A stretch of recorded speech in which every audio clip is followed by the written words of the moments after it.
Hello, welcome to The Wandering Drew. I am Drew. On today's episode, I'd like to discuss my plans for my upcoming hike, the hike of the Pinhoti Trail. I hope you'll stay tuned and join me.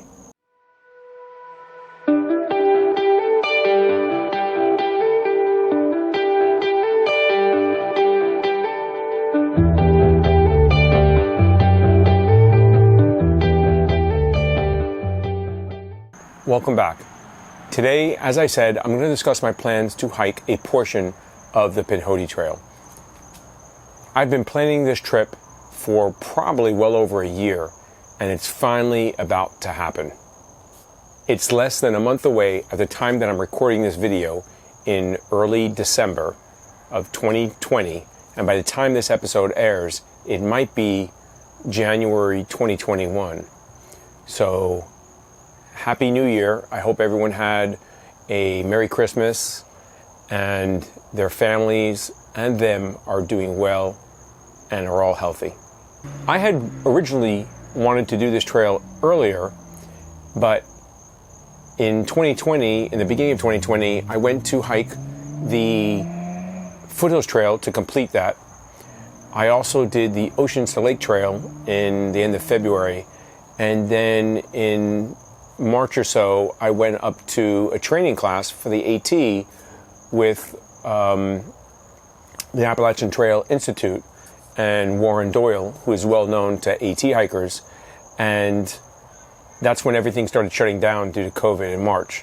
So I was unable to really finish those trails or hikes.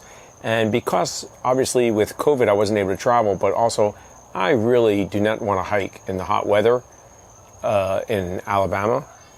I decided to put this off to a colder season.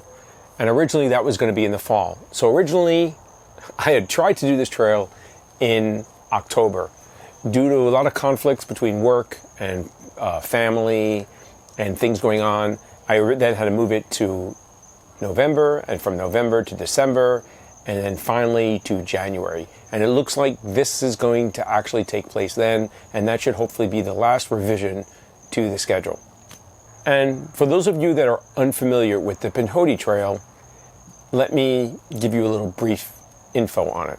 The Pinhoti Trail is a long distance trail of 348.7 miles. Several sources quote other distances like 330 miles or 335 miles. I believe the current one that I'm using at least is from Gut Hooks and from the Pinhoti Outdoor Center, which should be pretty knowledgeable about the trail, quotes the 348 miles figure. And you know what? They're all pretty close and there's not much of a variation in that. The only thing I would do is if you're going to use any type of map for planning, probably use that map and stick with that mileage just for continuity and for ease of you knowing where you're at and what you've done. The trail goes from what is commonly called its southern terminus, or the south end of the trail, where it ends at Flag Mountain, located in Wegovka, Alabama. And Wegovka is the name of the village when it was a Creek Indian village, which means muddy waters, which should tell you about how the waters are in the area. This is a very sparsely populated area. There's not a lot of things around there. And Wegovka is located more or less, I would say, in the probably like central, eastern, maybe to the north, slightly north of Midway portion of Alabama. And the trail goes from Wegovka in a general northeasterly direction into Georgia and ends up in northern western Georgia, about 80 miles away from Springer Mountain and the start of the AT. It actually does link to the Benton-MacKaye Trail, and from the Benton-MacKaye Trail you can actually hike to Springer by walking about that 80 miles, and you'll run into the AT just to the north of Springer. I think it's like maybe 3 miles or 2 miles north of where Springer Mountain is, which is the start of the AT, or the Appalachian Trail, for those that are unaware of it. So I had thought I would love the idea of being able to hike from Flag Mountain all the way through the whole trail on the Benton-MacKaye Trail and then to Springer Mountain. And I actually toyed with that. Then I toyed with doing the whole trail. I decided to divide the trail up into two sections, the Alabama portion and the Georgia portion. And the Alabama portion is very patriotic at 177.6 miles. After hiking the Alabama portion, I will do a couple of more miles in order to hike to the first town in Georgia, which is Cave Springs, Georgia, where the trail runs through, so that I can then get a ride back to where my vehicle is going to be. And I'll go through those plans a little bit. This trail was originally part of Benton MacKay's original design for the trail system that eventually became the Appalachian Trail. He wanted it to be a side trail. There are many that still want this part of this trail to become part of the Appalachian Trail. And many would love to see Flag Mountain, the southernmost portion of the Pinhoti Trail, become the new Springer Mountain for the AT, or the start of the Appalachian Trail. It would obviously add a couple of more 100 miles, but it probably would be a little bit more of a appropriate beginning or finish than Springer Mountain. And who knows what will happen in the future. It may actually happen. We don't know. This trail is frequently used by people as a shakedown or training hikes in preparation for the Appalachian Trail, because it's very similar to a lot of the trail, but it's considered generally a little easier than obviously Georgia is. The mountains are not quite as high and the elevation changes not quite as severe, but that doesn't mean that it's an easy walk in the park, because it's not. And this hike will be my longest hike in both mileage and days out on the trail to date. And as I previously said, I've been planning this for months. I've gone up and back, but due to work commitments and the available time that I have to take off, I am just not able to do the whole trail, which is what I would love to do. So I'm going to try and do that first portion, like I said, to Cave Springs, Georgia, and then hopefully I can return maybe in the fall of next year and finish up this trail to complete the through hike. So altogether, I will do approximately 188 miles of the Pinhoti Trail, and that will take me to Cave Springs, Georgia. On Sunday, January 10th, I will be leaving my home and begin my drive to Alabama. I expect to arrive in the area around Flag Mountain, in the general area, on Monday the 11th. I am going to be driving to the Pinhoti Outdoor Center. The Pinhoti Outdoor Center is a hostel that is located just off the Pinhoti Trail and is run by Nathan and his wife Kim. And Nathan has been extremely helpful. I spoke to him on the phone. We exchanged emails going back almost a year now. And using his knowledge and his advice of the Pinhoti Trail, I've taken some of his suggestions and I've come up with this plan of what I'm going to do. On the morning of the 12th, because I'm going to stay at the Pinhoti Outdoor Center on the 11th, and they will shuttle me back to the start of the trail. I'm going to leave my vehicle at the Pinhoti Outdoor Center, and they'll take me back the 20 or so miles to the start of the trail. And just for clarification, the Pinhoti Trail is located just off mile marker 24.1 of the Pinhoti Trail. And they're going to arrange for my shuttle back to the start to the trailhead by Flag Mountain. I will then start my northward hike. I plan on staying on the trail as much as possible, not resupplying and getting off. Resupply points are kind of few and far between. There are some gas stations or there's a little store that you come across on the way, but most of the time you're not going to have ample places to resupply. After I am dropped off at the Flag Mountain trailhead, I will start my hike northbound. And I'm planning on hiking northbound until my first trail town that I'm going to come into and a resupply point where I will probably take at least a Nero, if not a zero as well, and that's Heflin, Alabama. And this is like 88 miles or so into the trail, and it's a short 2.5 mile side trail off of the Pinhoti Trail to reach the town. This town is very supportive of hikers. They sometimes will come pick you up and drop you back off. They will shuttle you around town if they can. It's very hiker friendly in that way. They even have a spot, I believe, in town that's designated for hikers to camp out if they wish to do so.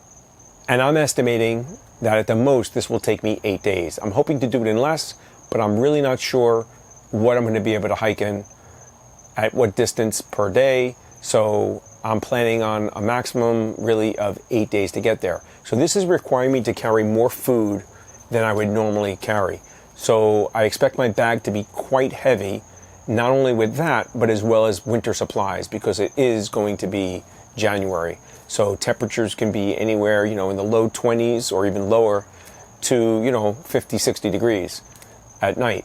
So I have to plan for a wide variety of instances in terms of weather. So I have to be prepared for very cold weather. Also, because I'm carrying so much food, my pack will be heavy. On my first real attempt at loading out, my pack was really surprisingly for me only like 26.5 pounds, but my food bag alone was 8.5 pounds, which is really underweight for that many days. Although it's kind of close, it's really only like slightly over a pound per day. So what I probably need to do is add a little more calories, because I know I'm not taking enough calories in to hike, and I'm worried about running short. And if I end up eating more, then I'll end up wondering what I'm going to eat if I have to stay out that long. Although I am hoping to make it in less than 8 days if I can do more mileage, but that is my estimate of doing 15 miles per day, which I think is a reasonable estimate, although I'm really not sure, because I feel physically I'm not in shape like I should be. So I don't know, but I think that's a reasonable amount to do per day, and something that I think I am definitely capable of doing. If I'm able to do more, which I frequently do, remember that's just to me my baseline, that I would like to do 15 miles per day. If I'm able to up that to 18 or 20, then I'll just finish sooner, which means I'll have excess food that I'm carrying. And what I'll do with that food is I'll just take it on the next leg of the hike. From Heflin, Alabama, I will then hike to Cave Springs, Georgia. And I'm only anticipating that being about 5 days of hiking. So I will obviously need a lot less food in my bag to make that hike. So if I have some leftovers from the first portion of the trip, I will just carry that over onto the second and resupply in Heflin and augment what I already have. An additional problem I have is gas. There is probably no fuel on the trail available. There is some that was just available in Heflin. The store just started carrying it. However, as of today, when I'm recording this, they are actually out of gas, but they've ordered more.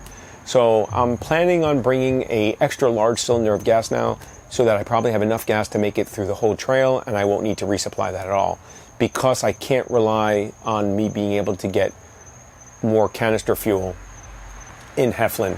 It's just unknown if they'll have more, or if they do get more, if they'll run out by the time I get there. It's just too unpredictable. So I'll just have to carry a little extra gas and hope that it lasts me. Which generally I'm only using it at night to cook my dinner, and I might perhaps bring some like hot chocolate again, or even some like soup that I could heat up as well. So that we're looking at most I'll do is probably 2 boilings per day. We're looking at maybe 3 cups or 4 cups at the most, every day. So a large canister should be able to do that. An 8-ounce canister I'm hoping will last me that whole trip. And if it runs short, it runs short. If I'm able to get more, I'll get more. If not, I'll deal with it. Water is a concern on this trail. There are multiple sections that have either little or no water source. Some hikers do put a cache of water available, and there are some trail angels, and I know even Nathan from the POC frequently drops water off at certain sections to help out the hikers. So I'll rely on that as well, but I think I'm pretty good with water. I'm going to try to carry probably 1.7 liters of water, and I have my bag, and if I know I'm coming to a dry section and I have to, I can add additional water and carry with me. Several times at night, I may have to camp in a dry section. I'll probably fill up my bladder and take that with me, like I do on most trails. Or if I know I'm by a water source, I might decide to stop and stay there so that I know I have ample water for both nighttime and the next day hiking to start out with.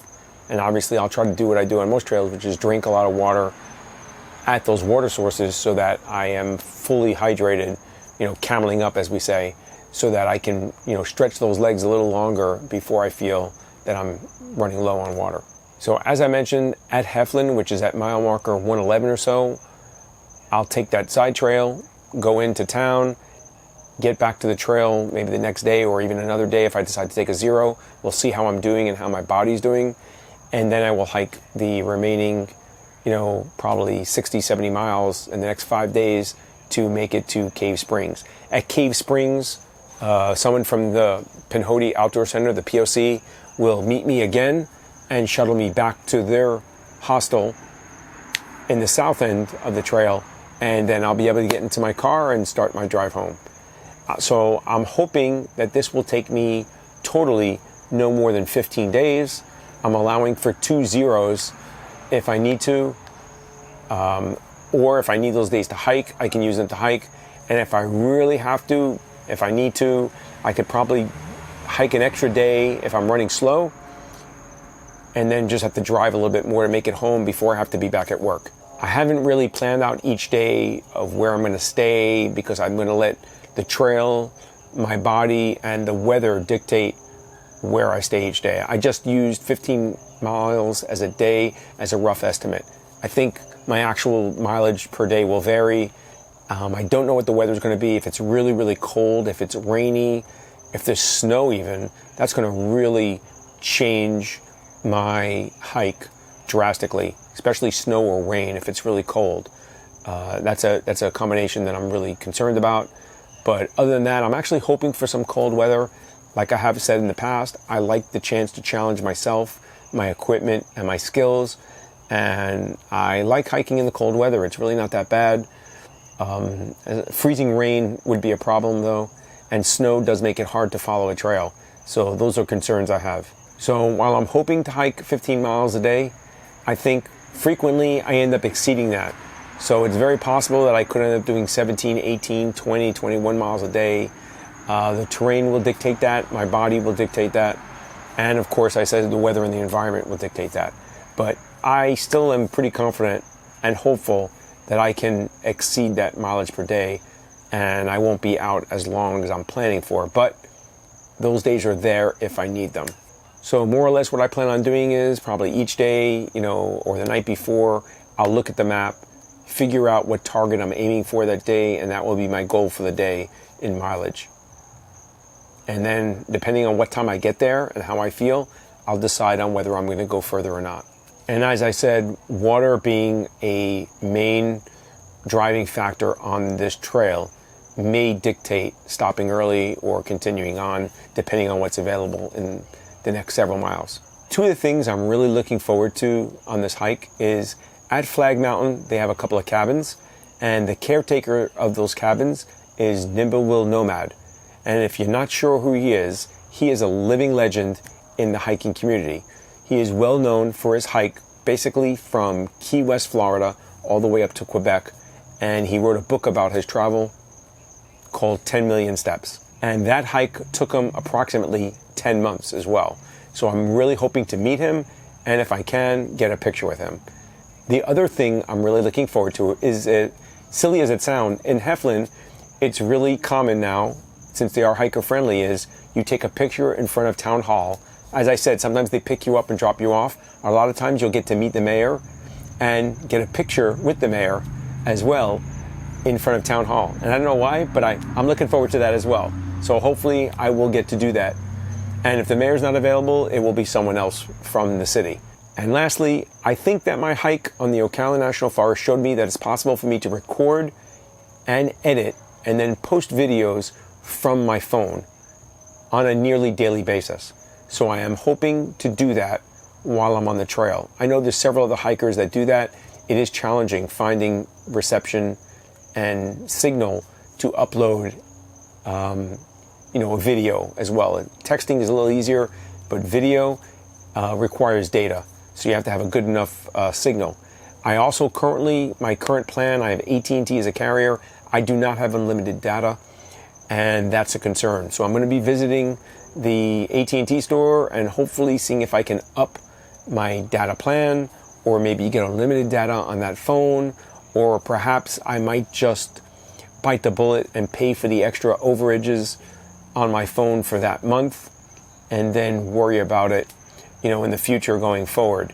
But it does take a long time. I don't want to water down the video's quality by lowering the video quality to make it upload faster. And I've had one video that I just recorded on that Ocala hike, took 3 hours to upload on Wi-Fi. So I don't know what it would. Hello, sorry about the change of environment and my change of clothes. While I was recording this video, I guess the power got interrupted and it corrupted the file because it wasn't properly saved to the SD card. So I had to redo that. I wasn't aware of it until I went to go play it back and edit it, and I found out it was done. So I'm gonna pick up from where I left off, since I don't have time to reshoot the whole video, nor do I want to. What I'm basically saying is my hope is to record videos and post them each day from the trail, or nearly in real time, maybe one day behind. But obviously my data plan is a problem.